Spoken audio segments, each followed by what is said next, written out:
name is Connie Rathbone, and I am with the law firm of Dunn, Carney. I have been practicing law for 35 years, and the minute opportunity zones came into play, I started studying it. My practice for all these years has been real estate transactions, business transactions, and securities transactions. And so that pulls together so nicely in the opportunity zone space.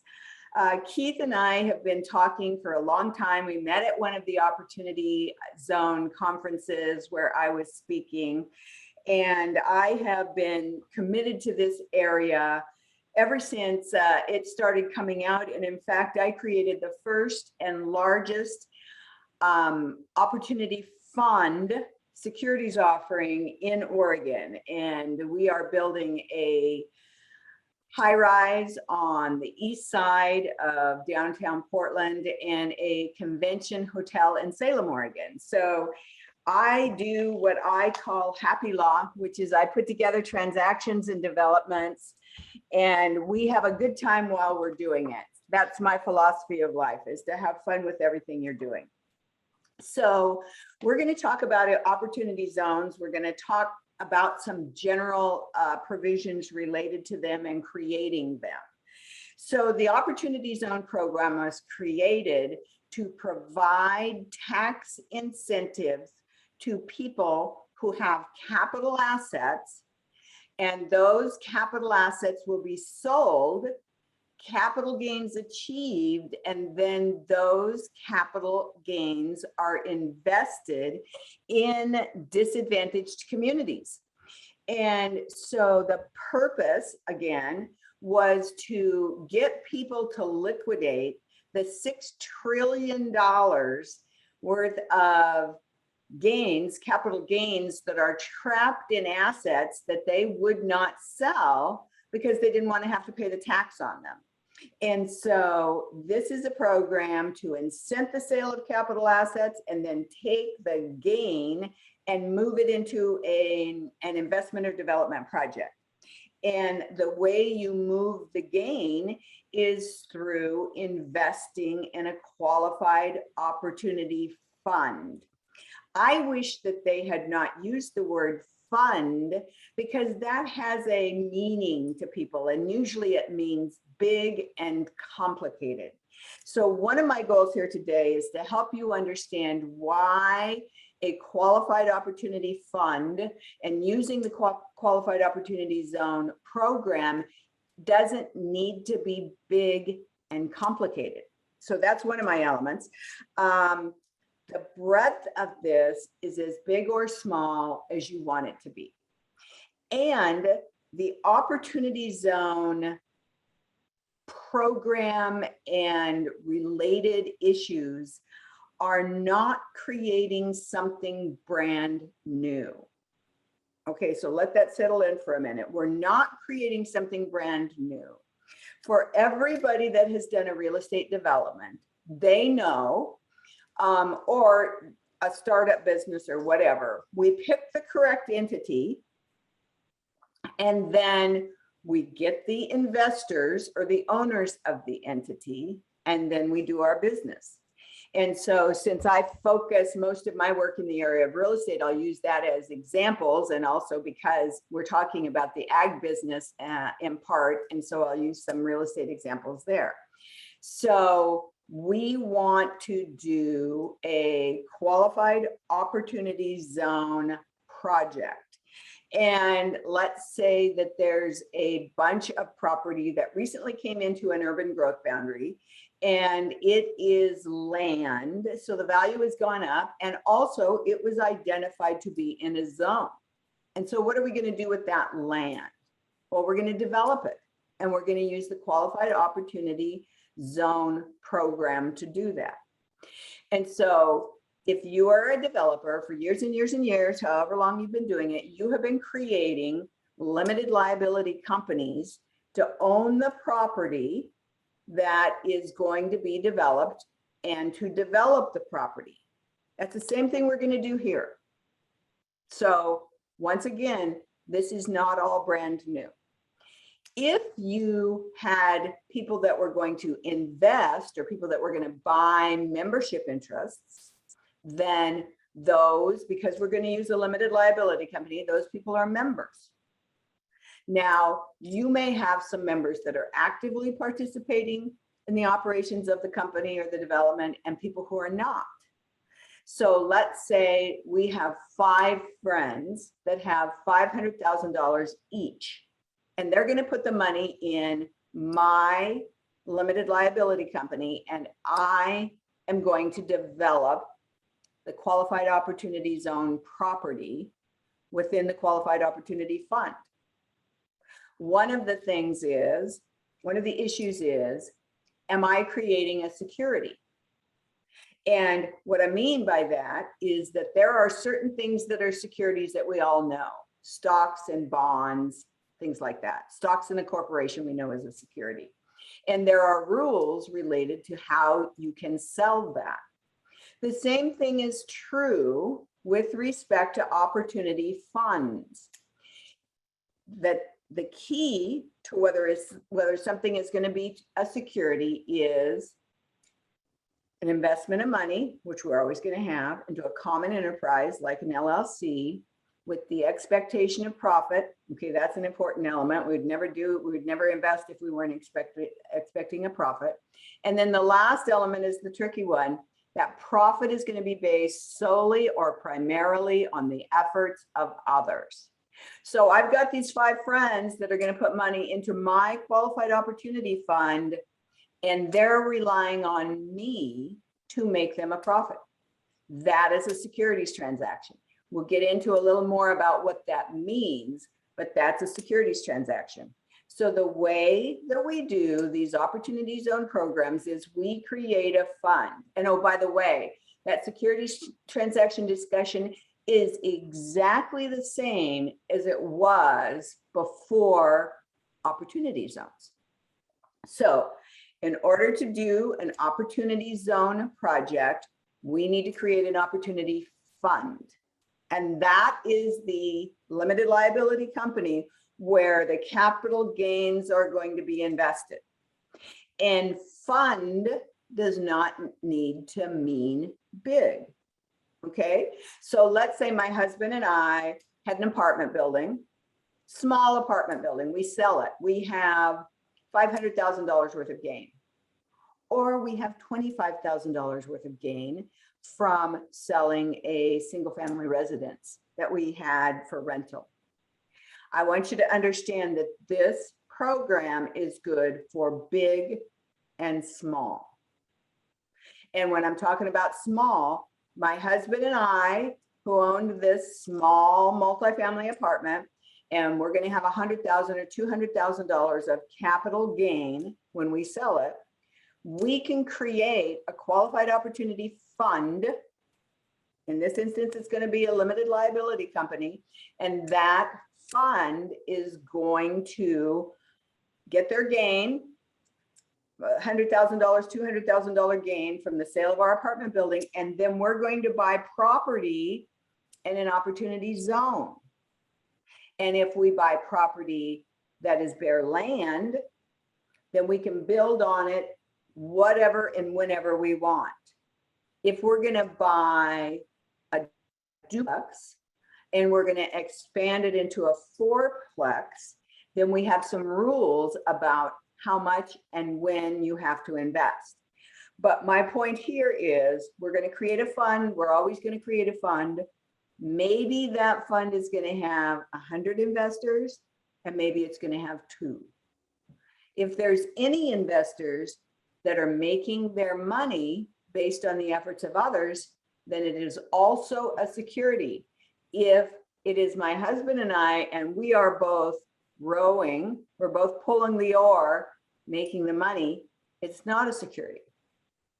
And so that's how we create it, is we create a fund, people put their capital investments in, and then we are going to develop whatever it is we're developing. Now, the reason that you do a qualified opportunity fund project is there's 3 benefits. there is deferral of paying tax on the capital gain until December 31st, 2026. If you get the fund created this year, then when you pay the tax in 2026, you only have to pay tax on 90% of it. There's a 10% step up in basis. That benefit goes away at the end of this year. And then the big benefit, I call it the wow factor. And when I'm teaching in person, I make everybody say wow when I get there. If you hold the project for 10 years, there is no tax on the appreciation during the hold period. Let that sink in for a minute. We're going to hold an asset for 10 years. It's going to appreciate because we're going to build something on it. And if we know what we're doing, the value of what we built will be worth more than what we actually put into it. So you have some built-in profit. And then we're going to hold it for between 10 and 30 years. And even if you sell it at 29 years, all of the appreciation resulting from our construction or our building project and all of the appreciation happening over that 29 years is tax-free. Now, I know you're all sitting online saying, wow, that is the wow factor of this. And so I believe people will be selling under this program until December 30, 2026. Even though they're not going to get any deferral of tax and they're not going to get any more step up in basis, but they will be doing it because they will still get the wow factor, which is no tax on the appreciation during the hold period. The only other thing available in the law where you can get a 100% step up in basis on paying tax, which is what I just described, is if you die, your heirs get a step up in basis. So this is the only way to get a 100% step up in tax without dying first. Okay, so that's a big benefit. Also, the other tax benefits are available and are attractive. They're not the wow factor, but they're attractive. So we've talked about how we're going to create them. We've talked about the breadth. It works from as small as a 2-member LLC, and it works on a huge securities offering. My guess is most of the audience here, they're going to have smaller opportunity funds, maybe sisters or siblings put together an entity, maybe it's husband and wife, maybe it's 3 friends, and we're going to build businesses in opportunity zones. Those opportunity zones were created or were identified by the governors and the economic development agencies in the states. There's some talk about modifying areas, and there's talk about making a few other changes in the opportunity zone law. It is my understanding that the Biden administration is high on the opportunity zone program, so I don't think it's going to go away. And I think it's also important to know that this program was created during the Obama administration with bipartisan support from Senators Booker and Scott.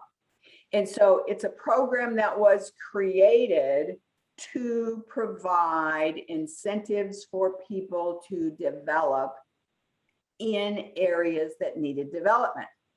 Now, there are some states where the areas identified were not necessarily disadvantaged. Portland, Oregon is a perfect example. All of downtown Portland and part of the Pearl District is in an opportunity zone. Now, you would not look at those and say they were disadvantaged areas. They qualified because of the way the censuses worked, but they are in Multnomah County. East County in Gresham is a disadvantaged area. So if we increase the tax base and we increase the income coming into Multnomah County, it still benefits that East County area. So I've talked about how we create them. with opportunity funds. I've talked about the benefits. Now let's talk about a couple of the details. If you buy, and you have to purchase something to get the tax benefits. So let's say we're going to buy a bare piece of land and we're going to use it for agriculture. So we're going to improve it with irrigation and other things like that. If you buy bare land, there is no specific improvement requirement or specific timing. Now, the program is not intended to just be a land holding company, but you can improve it to the extent that you want and take the time you need. If you buy an improved property, we're going to buy that duplex and we're going to expand it into a fourplex. And so then you do have some requirements. If it is improved property, you have to reinvest at least the value, the purchase price, less the value of the land. So you have to reinvest the value of the improvements, and you have to do it within 30 months. When you sell that capital asset, you have to put that money in an opportunity fund within 180 days. And then the fund has to deploy or spend the requisite improvement money within 30 months. So those are some of the detailed requirements of what you're going to do. Now, no problem with expanding to the fourplex, and you don't have to be done with the improvements in 30 months. You simply have to have expended the amount required for the substantial improvements. Now, I know I'm giving you a lot of information, and it in the materials that we're going to upload, I've got a 96-page packet of information that has my 3 hours of class materials in it and articles I and others have written to help you better understand. And I think we're going to put together an online class that's available through this organization. And so this program works for real estate development and also works for starting a business. It also works for starting a business. And so from the agriculture perspective, we are, let's say you're going to provide irrigation for this property, and you're going to plant fruit trees and you're going to create an orchard business. Then people can invest into the business and they can invest into the land improvement. And so maybe you're going to do a technology startup. People can invest into the business alone. You don't have to invest in land. So while the elements of the program can be complicated, it's not brand new. The same LLC law applies as always have. The same securities laws apply as always have. The only real difference is we've got to jump through these different hoops to get the tax advantages, which is an overlay of existing law. And so this is a program to give tax advantages for people to liquidate their capital assets and bring that capital gain to improving these areas. You get tax incentives for doing that. And it can be really big, it can be for huge developers, or it can be for mom and pops. That is, whenever I teach a class, I want people to take like 2 or 3 highlights. And that is one of the highlights, is the breadth. It can be for great big time developers and investors, and it can be for mom and pops. So I think that is, I think I'm up in terms of time. I've given you the basics. Look at my materials online. And I'm always happy to take calls to brainstorm things with people. So feel free to call me on the phone and talk about your project.